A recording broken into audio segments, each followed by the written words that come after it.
હવે વડોદરાની વાત કરીએ તો વડોદરામાં બુધવારથી જે વરસાદ પડ્યો છે એને કારણે ભારે હાલાકીનો સામનો અનેક વિસ્તારોની અંદર જોવા મળ્યો અને વિશ્વામિત્રી નદી જે છે એના પાણી ઓવરફ્લો થવાને કારણે મગર જે કહેવાય છે એ બધા રસ્તા પર આવી ગયા છે। નમસ્કાર દર્શક મિત્રો, આજે હું તમને સુરત અને વડોદરામાં જે વરસાદ છે એના અપડેટ વિશે વાત કરીશ। અત્યારે જ્યારે હું તમારી સાથે વાત કરી રહ્યો છું ત્યારે સુરતમાં એક ટીપું બી વરસાદ નથી પડતો, એકદમ કોરો ધાકાર વિસ્તાર છે અને સવારથી જ એકદમ કોરું છે, બિલકુલ વરસાદ પડ્યો નથી। પરંતુ સુરતની અંદર જે ખાડીપુરની સ્થિતિ છે એ થોડી ગંભીર છે। તો સુરત અને વડોદરાના વરસાદ વિશે હું તમારી સાથે વાત કરીશ। મારું નામ રાજેશ શાહ છે અને તમે જોઈ રહ્યા છો ખબર છે.com। દર્શક મિત્રો, સુરતમાં ખાડીપુરને કારણે 22 જેટલા સ્થળો પાણીમાં ડૂબી ગયા છે। એમાં મીઠી ખાડી વિસ્તાર જે છે એ થોડો સ્લમ વિસ્તાર છે, ઝૂંપડપટ્ટીવાળો। આ વિસ્તારની અંદર બેઠી કોલોની, પતરાની ચાલ, ઇન્દિરાનગર, રાવનગર, રતનજીનગર, કમરૂનગર, ગરીબ નવાઝનગર, ઓમનગર, આ બધા વિસ્તારોની અંદર પાણી હજુ પણ ફરી વળેલા છે। કાંકરા ખાડી જે વિસ્તાર છે ત્યાં ભટારના, રસુલાબાદ, આંબેડકર નગર, આઝાદનગર, આ બધા વિસ્તારો છે જે એ પણ ઝૂંપડપટ્ટીવાળા છે, તો આ વિસ્તારોની અંદર પણ પાણી ફરી વળેલા છે। સીમાડા ખાડી જે છે એ મોટા વરાછા વિસ્તારમાંનો જો વિસ્તાર છે એમાં ખડસઠ, કડોદરા, વાલમનગર, સરથાણા વ્રત ચોક, સણિયા હેમાદ, સારોલી ગામ, આ પૂના કુંભારિયા પાસે આવેલી ભારત કેન્સર હોસ્પિટલ, આ બધા વિસ્તારોની અંદર પાણી ભરાયેલા છે।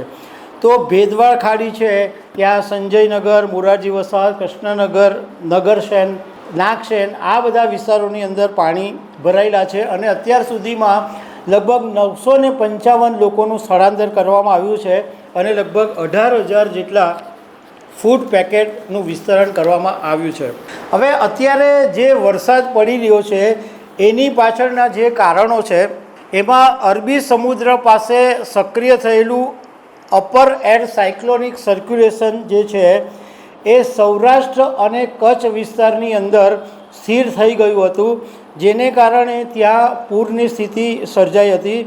હવે આ જે સાયક્લોનિક સર્ક્યુલેશન આગળ વધ્યું છે અને લો પ્રેશરની સાથે સાયક્લોનિક સિસ્ટમ છે એ રાજસ્થાનની આસપાસ પહોંચવાને કારણે દક્ષિણ ગુજરાત, ઉત્તર ગુજરાત અને મધ્ય ગુજરાતની અંદર અત્યારે વરસાદ વરસી રહ્યો છે।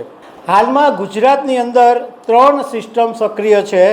એમાં રાજ્યના ઉત્તર ભાગની અંદર સર્ક્યુલેશન સક્રિય થયું છે, ઉપરાંત દક્ષિણ ગુજરાતની અંદર ઓફસેટ ટ્રફ છે અને સૌરાષ્ટ્રની અંદર સિયર ઝોન સક્રિય છે। એટલે આ 3 સિસ્ટમ સક્રિય હોવાને કારણે 29 જુલાઈ સુધી ગુજરાતના કેટલાક ભાગોની અંદર વરસાદ પડવાનો છે। જો કે આવતીકાલથી 29 જુલાઈ સુધી વરસાદ તો પડશે, પરંતુ કોઈ જગ્યાએ રેડ એલર્ટ નથી, યલો અને ઓરેન્જ એલર્ટ આપવામાં આવ્યું છે। સુરતની અંદર આજે ઓરેન્જ એલર્ટ છે।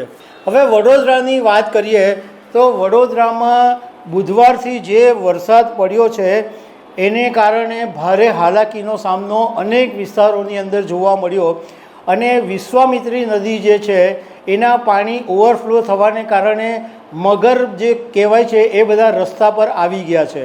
તો વડોદરાની અંદર મોટું જોખમ ઊભું થયું છે અને આજે વડોદરાની અંદર રેડ એલર્ટ છે। આવતીકાલે વડોદરા માટે ઓરેન્જ એલર્ટ આપવામાં આવ્યું છે। વડોદરામાં જે વિશ્વામિત્રી નદી છે એની ભયજનક સપાટી 26 ફૂટની છે, પરંતુ અત્યારે 27.85 ફૂટ પર પાણી વહી રહ્યું છે। એમાં કમાટીપુરા, પરશુરામ, ભુટ્ટો એવા અનેક વિસ્તારોની અંદર પાણી ભરાયા છે અને NDRFની જે ટીમ છે એ અનેક જગ્યાએ રેસ્ક્યુ કરી રહી છે। બાળકો, વૃદ્ધો, મહિલાઓ બધાને સહી સલામત સ્થળે NDRFની ટીમ કામ કરી રહી છે અને ખરેખર NDRFની ટીમને સલામ કરવી જોઈએ, કારણ કે એકદમ ભયજનક સ્થળોએ પણ પહોંચીને આ જે જવાનો છે NDRFના એ બહુ સારા કામ કરી રહ્યા છે। વડોદરામાં તુલસીવાડી છે એમાં 25 મકાનોની અંદર પાણી ભરાયા છે અને વડોદરામાં પૂર્વ વિસ્તારની અંદર એક જગ્યા એવી હતી કે જ્યાં 108 બી પહોંચી નહીં શકી અને એક દર્દી બીમાર હતો તો આસપાસના લોકોએ ભેગા થઈ અને એ સ્ટ્રેચર ઉપર ભર પાણીની વચ્ચે દર્દીને લઈ જવું પડે એવી સ્થિતિનું નિર્માણ થયું હતું. હજુ વડોદરામાં 17 કલાક પછી પણ અનેક વિસ્તારો એવા છે કે જ્યાં પાણી ભરાયેલા છે, પાણી હજુ ત્યાં ઓસર્યા નથી. અને વડોદરાની અંદર 1000 લોકોનું સ્થળાંતર કરવામાં આવ્યું છે. જલારામનગર કરીને ત્યાં વિસ્તાર છે, ત્યાં પણ 50 મકાનોની અંદર પાણી ભરાયા છે. પણ વડોદરામાં સૌથી ચિંતાજનક બાબત એ હોય છે કે વિશ્વામિત્ર નદી છે એની અંદર 441 જેટલા મગરો છે અને જેવું પાણી ઓવરફ્લો થાય એટલે આ બધા મગરો રસ્તા પર આવી જાય છે. ઘણી વખત તો એવું બી આપ સાંભળીએ છીએ કે લોકોના ઘર સુધી આ મગરો પહોંચી જાય છે.